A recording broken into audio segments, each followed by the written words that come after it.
আসসালামু আলাইকুম, সবাই কেমন আছেন? সুন্দর একটা সেমাই পিঠা তৈরি করতেছি। তো এই শীতে এই ধরনের খাবারগুলো খেতে ভীষণ ভালো লাগে। তো শুধু আমি একা কেন এগুলা ভাগ নেব, আপনাদের সঙ্গেও শেয়ার করি।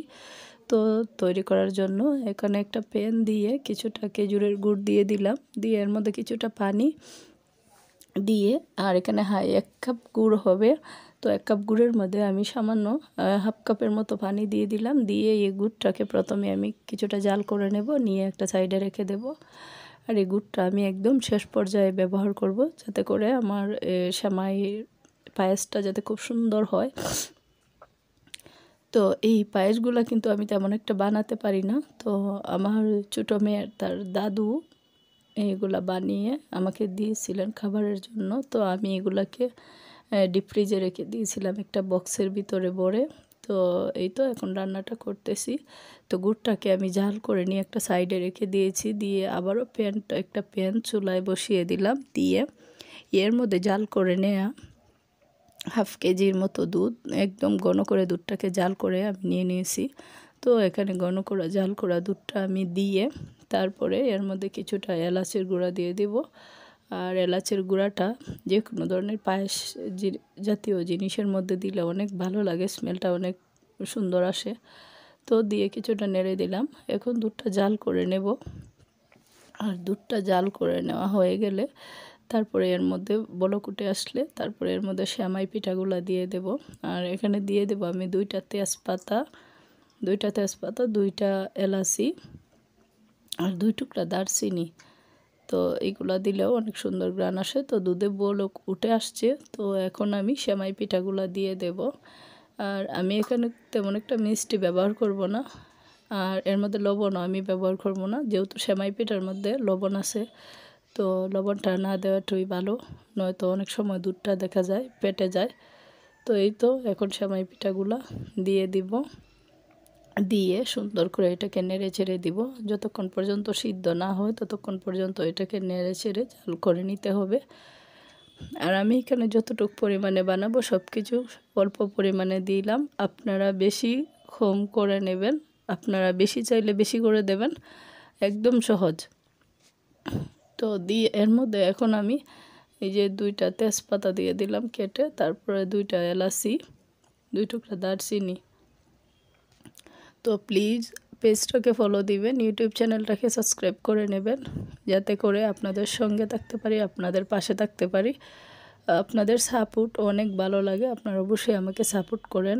আমি যখন কমেন্ট দেখি আমার খুবই ভালো লাগে। দিয়ে দিলাম কিছুটা কিশমিশ, আর দিয়ে দিলাম কিছুটা নারকেল কুড়ানো।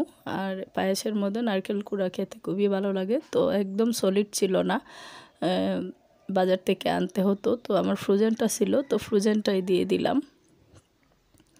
দিয়ে এখন কিছুক্ষণ নেড়ে চেড়ে এটাকে আরও কিছুক্ষণ জাল করে নিব, নিয়ে তারপরে এটাকে একটা সাইডে কিছুক্ষণ ঠান্ডা করে পরে তারপরে ঠান্ডা হয়ে যাওয়ার পরে এটার মধ্যে আমি এই যে গুড়ের যে লিকুইডটা তৈরি করেছি এটাকে ঢেলে তারপরে নেড়ে চেড়ে নিলেই তৈরি হয়ে যাবে মজাদার পায়েস পিঠা। তো প্লিজ, আসলে অনেক সময় বাচ্চাদের কারণে সুন্দর করে ভিডিও দিতে পারি না, তো ভুল ত্রুটি আপনারা ক্ষমার দৃষ্টিতে দেখবেন। আর অবশ্যই পুরো ভিডিও দেখে সুন্দর একটা কমেন্ট করে যাবেন। আপনার এই কমেন্টের কারণে অনেক মানুষ আমাকে সাপোর্ট করবে, যারা নতুন তারাও সাপোর্ট করবে। আপনারা যদি আমার পাশে থাকেন তাহলে অবশ্যই আমাকে এগিয়ে যেতে কেউ কিছু করতে পারবে না। তো আসলে অনেকে ভালো চায় না বিধায় অনেক কিছু অনেকে বলে। তো কোনোদিন সফলতা আসলে বলতে পারবো অন্তপক্ষে আমার যারা আমার পেজের আমার ফ্রেন্ড ফলোয়াররা আছেন, আপনাদের কারণেই আমার এত দূর আসা। তো আপনাদের জন্য অনেক দোয়া রইল, আপনারা যাতে সবসময় ভালো থাকেন এই দোয়াই করি। তো অনেক কথা বলা হয়ে যায় আপনাদের সঙ্গে, আসলে আপনাদের সঙ্গে কথা বলতে বলতে এখন আমি কারোর সঙ্গে কথা বলি না। তো হয়ে গেছে, এখন ঠান্ডা করে নেব। তো কিছুটা ঠান্ডা হওয়ার পরে আমি এখন আবারও এটাকে হালকা নেড়ে চেড়ে এখন এর মধ্যে গুড়ের লিকুইডটা দিয়ে দেব, দিয়ে এটাকে ভালো করে নেড়ে চেড়ে নিলেই তৈরি হয়ে যাবে মজাদার পিঠা পায়েস। আর এই পায়েসটা খেতেও মাশাআল্লাহ অনেক ভালোই লেগেছিল। আর আসলে আমাদের হবিগঞ্জে অরিজিনাল গুড় আমার মনে হয় না আছে, যেগুলাই কিনে আনি আমার কাছে শুধু মনে হয় এগুলার নকল। অনেক সময় দেখা যায় অনেকে জাল করে সঙ্গে সঙ্গে গুড় দিয়ে দেয়, দুধ দিয়ে দেয়, কোনো কিছু হয় না। তো আমারটা ফেটে যায়, তাই আজকে এইভাবে আমি রান্না করলাম। তো রান্না করে এই যে এখন একটা বাটিতে উঠিয়ে দেখাচ্ছি কতটা সুন্দর হয়েছে, একদম ফাটেনি, আমার মনের মতোই হয়েছে। তো সবাই আমাকে সাপোর্ট করবেন, দোয়া করবেন, পাশে থাকবেন, আমার বাচ্চাদের জন্য দোয়া করবেন। আল্লাহ হাফেজ।